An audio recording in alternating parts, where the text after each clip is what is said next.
Hello dear students, in this video we are going to study experimental determination of lowering of vapor pressure.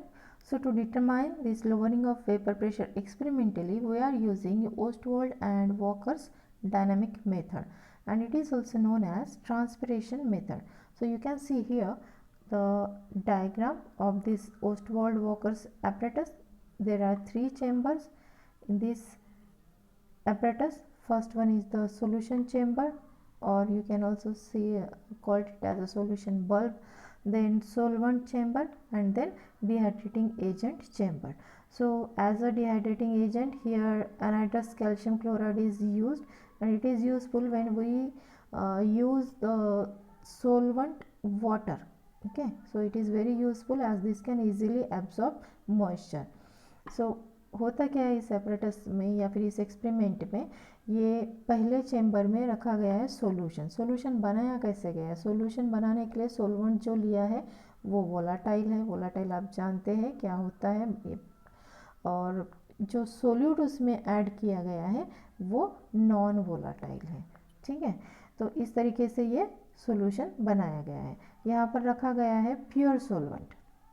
Okay, इस chamber में है pure solvent. अब क्या किया जाएगा, यहाँ पर ये जो सारे चेंबर्स है ये पहले से ही वेट कर लिया गया है इनका। अब यहाँ का हमें वेट लॉस कैलकुलेट करना है। अब ये सॉल्यूशन जो बना है इसमें सोलवेंट ऐसा डाला है हमने जो वोलाटाइल है, तो ऑब्वियसली यहाँ पर वेपर्स बनेंगे उसके। ठीक है, और यहाँ पर प्योर सोलवेंट है तो वो तो वेपर्स बनने ही है। अब यहाँ पर क्या हो जाएगा, ये ड्राई एयर पास आउट कर रहे हैं। ड्राई एयर मतलब बिल्कुल भी मॉइस्चर नहीं है जिसमें, ऐसे। तो ये ड्राई एयर यहाँ पर पास आउट कर रहे हैं। अब जब ये डायग्राम आप बनाएंगे तो एक बात ध्यान में रखिएगा कि ये जो है ये ट्यूब यहाँ तक ही आपको ड्रॉ करना है कंप्लीट, ये डीप नहीं करना है इसके अंदर में, जैसे यहाँ पर करके दिखा है, यहाँ तक नहीं लाना उस ट्यूब को, यहाँ पर ही रखना है। अब एक बात और, ये जो आउटर कंटेनर आपको दिख रहा है this is known as thermostat, इसको बोलते हैं थर्मोस्टेट। ये क्यों, ये दोनों बल्ब इसमें क्यों रखा गया है? Just to maintain the temperature. ठीक है, क्योंकि टेम्परेचर मेन फैक्टर होता है वेपराइजेशन के लिए, इसलिए टेम्परेचर इन दोनों चैम्बर का मेंटेन रहना चाहिए, इसलिए ये थर्मोस्टेट यहाँ पे लगाया गया है। ठीक है, अब क्या होगा, यहाँ से प्योर और ड्राई एयर पास आउट की जाएगी। ठीक है, यहाँ से प्योर और ड्राई एयर पास आउट की जाएगी। तो यहाँ पर जो भी वेपर्स हैं वो वेपर ये एयर क्या कर लेगी, उसको एब्जॉर्ब कर लेंगे। एब्जॉर्ब करने के बाद में जैसे यहाँ से वेपर्स एब्जॉर्ब कर ले तो यहाँ से निकल कर इधर आ गई, फिर यहाँ से इस एयर ने ये वेपर्स एब्जॉर्ब कर ले और फिर यहाँ तक आ गए। ठीक है, तो ये जो वेट करके रखा था हमने उसमें क्या हो जाएगा, अब लॉस हो जाएगा। क्यों लॉस हो जाएगा? क्योंकि ये मॉलिक्यूल्स यहाँ से निकल गए एयर के साथ में। ओके, तो loss in weight in chamber of solution, तो लॉस इन वेट कितना हो जाएगा, उसको हम सपोज W1 बोल रहे हैं, loss in weight in this chamber. क्या रहेगा उसका वेट, तो वो डायरेक्टली प्रोपोर्शनल रहेगा वो लॉस किसके साथ में, वेपर प्रेशर ऑफ सॉल्यूशन के साथ में, जिसे हम PS से डिनोट करते हैं। ठीक है, तो जितना इस सॉल्यूशन का वेपर प्रेशर है उतना ही वो वेट लॉस को डायरेक्टली प्रोपोर्शनल रहेगा। ठीक है, जितना ज़्यादा वेपर प्रेशर होगा उतना ज़्यादा वेट लॉस होगा। अब सेकंड इस यहाँ पर आ रही ये जो एयर है, अब ये ड्राई नहीं रही है, क्यों? क्योंकि यहाँ से वेपर्स कलेक्ट कर लिए। अब इस चेंबर में जब ये एयर आ रहे तो यहाँ पर जो वेपर्स बने हुए हैं प्योर सोलवेंट के, वो वेपर्स भी ये एयर कलेक्ट कर लेंगे। ठीक है, तो यहाँ पर जब आएगी ये एयर, ये सारे वेपर्स कलेक्ट करके, तो इस सोलवेंट चेंबर में जो लॉस इन वेट हो रहा है उसे सपोज हमने W2 कहा, तो loss in weight in solvent chamber is directly proportional to कितना रहेगा, ये सोलवेंट का हम जो लेते हैं वेपर प्रेशर डिनोट करते हैं P0 से। ठीक है, लेकिन यहाँ पर जब एयर आ रही है तो वो ये यहाँ से भी वेपर्स ले रही है, तो वो वेपर्स प्रेशर कितना था, PS का था। ठीक है, वो वेपर प्रेशर था PS। तो यहाँ पर जो वेट लॉस हो रहा है उसे वो डायरेक्टली प्रोपोर्शनल रहेगा इन दोनों के डिफरेंस से। ओके, तो क्या इक्वेशन बनेगा फिर, तो इक्वेशन बनेगा W2 is directly proportional to P naught minus PS। Okay, तो ये हमारा बना इक्वेशन नंबर 2। पहला इक्वेशन क्या बना था हमारा? पहला इक्वेशन बना था W1 is directly proportional to vapor pressure of solution। दूसरा इक्वेशन बना हमारा W2 is proportional to P naught minus PS। Okay, अब हमें निकालना है relative lowering of vapour pressure. तो किस तरीके से निकालेंगे? दो वेट हमको मिल चुके हैं। अब अगर हम W2 divided by W1 plus W2 करेंगे, ठीक है, तो क्या मिलेगा हमको? W2 के वैल्यू क्या थी हमारी? W2 की वैल्यू थी P नॉट माइनस PS, और W1 की वैल्यू क्या है? वो है PS, और W2 की वैल्यू हो गई, ऐड कर रहे हैं हम, तो P नॉट माइनस PS। तो ये दोनों वैल्यूज़ कट हो गई, बचा क्या फिर? W2 डिवाइडेड बाय W2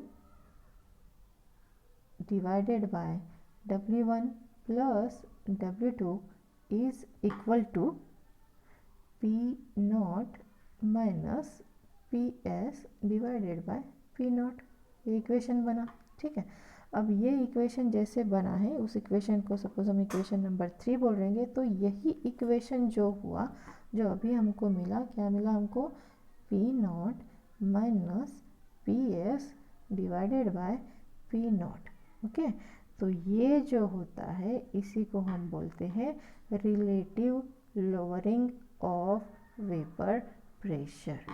तो यही वैल्यू हम एक्सपेरिमेंटली फाइंड आउट कर रहे हैं, ठीक है।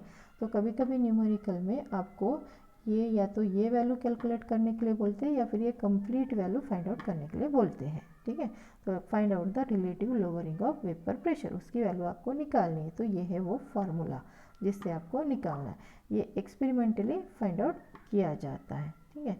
तो मैक्सिमम टाइम्स न्यूमेरिकल्स ऐसे आते हैं जहाँ पर आपको स्मॉल m निकालना होता है। स्मॉल m मतलब मॉलिक्यूलर वेट ऑफ सोल्यूट। तो एक्सपेरिमेंटली ये वैल्यूज़ आपको दी जाती हैं। अब इस चैम्बर का क्या काम है? ये जो चैम्बर है, ये चैम्बर में एनाइड्रस CaCl2 रखा गया है। यहाँ से जो एयर ये वेपर्स कलेक्ट करते हुए इधर तक आई है, तो इस चैम्बर में आने के बाद में ये पूरा जो यहाँ पर CaCl2 रखा गया है, वो क्या कर लेगा?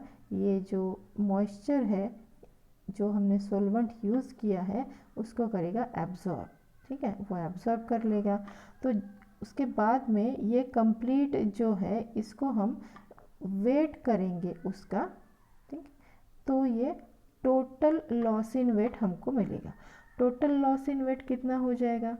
ठीक है, टोटल लॉस इन वेट हम लेंगे PS, ये जो है इस चैम्बर में लॉस हुआ, ठीक है, और साथ में इस चैम्बर में जो लॉस हुआ P0 माइनस PS। तो ये जाएगा दोनों का। तो यहाँ पर हमें जो वैल्यू मिलेगी, इस वेट इन गेन रहेगा, ये लॉस नहीं रहेगा, वेट गेन करेगा। क्यों गेन करेगा? क्योंकि वो एब्जॉर्ब कर रहा है, ठीक है, एब्जॉर्ब कर रहा है, तो वेट उसका बढ़ रहा है। तो गेन इन वेट जो होगा, या फिर उसे बोलेंगे increase in weight of calcium chloride tube, ये जो है वो कितना बचेगा? सपोज उसको हम बोल रहे हैं W3, तो वो डायरेक्टली प्रोपोर्शनल हो जाएगा किससे? P नॉट से। कैसे आई है P नॉट? क्या लिया? दोनों का टोटल। जैसे इसमें था पहले P फर्स्ट चैम्बर में जो था, ठीक है, वो फर्स्ट चैम्बर में PS, फिर P नॉट माइनस PS, इन दोनों को ऐड किया, ये कट गया, तो बची क्या वैल्यू? P not. तो ये W3 डायरेक्टली प्रोपोर्शनल रहेगा P नॉट से, ठीक है। और फिर अगर हमने सिर्फ W2 डिवाइडेड बाय W3 भी किया, इन दोनों वैल्यू को भी हमने इनका रिलेशन निकाला, तो भी W2 की वैल्यू क्या है हमारे पास? P नॉट माइनस PS, और W3 जो अभी निकाला वो डायरेक्टली प्रोपोर्शनल किसको है? P नॉट को। तो इस कैलकुलेशन पर से भी हमें relative lowering of vapour pressure की वैल्यू मिल जाती है। तो ये एक्सपेरिमेंट है ओस्टवाल्ड वॉकर मेथड, जिसे यूज़ किया जाता है ये कंप्लीट इक्वेशन के लिए। ठीक, ये कंप्लीट जो relative lowering of vapour pressure है उसकी वैल्यू फाइंड आउट करने के लिए। तो ये है कुछ डेरिवेशन। ओके, तो ये यहाँ तक हमने देख लिया है। उसके बाद में आप देख सकते हैं जो नेक्स्ट इक्वेशन है, ठीक है, उस ये इस तरीके से increase in weight of CaCl2 tubes that is W3 proportional to vapour pressure of solvent P0। ठीक, तो ये कैलकुलेट किया जा सकता है इस इक्वेशन पे। ठीक है, ये एक इक्वेशन हुआ जिससे हम फाइंड आउट कर सकते हैं relative lowering of vapour pressure. Okay, और दूसरा इक्वेशन जो है वो ये है जिससे हम फाइंड आउट कर सकते हैं, that is the W2 divided by W1 plus W2, it will give relative lowering of vapor pressure। Okay, तो यहाँ पर ये आपका टॉपिक ख़त्म होता है। इसके बाद नेक्स्ट वीडियो में हम देखेंगे कुछ न्यूमेरिकल्स कैसे सॉल्व करते हैं उसको। Till then take care and study well.